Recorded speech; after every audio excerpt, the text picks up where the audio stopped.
ఓయ్, మనం అర్జెంటుగా వేరే కాపురం పెట్టేద్దాం. అదేంటే పెళ్ళి ఎన్నెల్లో కావట్లేదు కదా, అప్పుడే వేరే కాపురం ఏంటి? నువ్వు తెచ్చే జీతంలో సగం మీ అమ్మకే ఇస్తున్నావు, అది నాకు ఇష్టం లేదు. మొత్తం డబ్బులు నాకే కావాలి, అందుకే వేరే కాపురం పెట్టేద్దాం. లేదంటే చెప్పు, నేను మా పుట్టింటికి వెళ్ళిపోతాను. ఈ విషయం గురించి నేను మీ అమ్మతో మాట్లాడవా? షూ. సరే పద.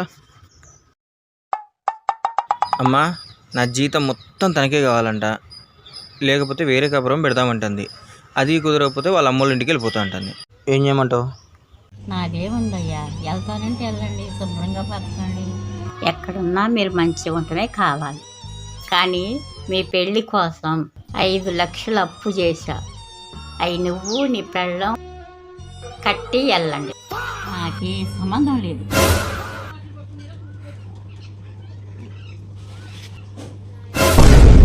అయ్యో, నిన్ను వదిలిపెట్టి మేము ఎక్కడికి వెళ్తాం అత్తమ్మ? ఆయనన్నా ఉంటాడేమో కానీ నిన్ను చూడకుండా ఒకరోజు కూడా నేను ఉండలేను అత్తమ్మ. చెప్పు, టీ తెమ్మంటావా కాఫీ తెమ్మంటావా? ఇదేంట్రా అయితే? అరే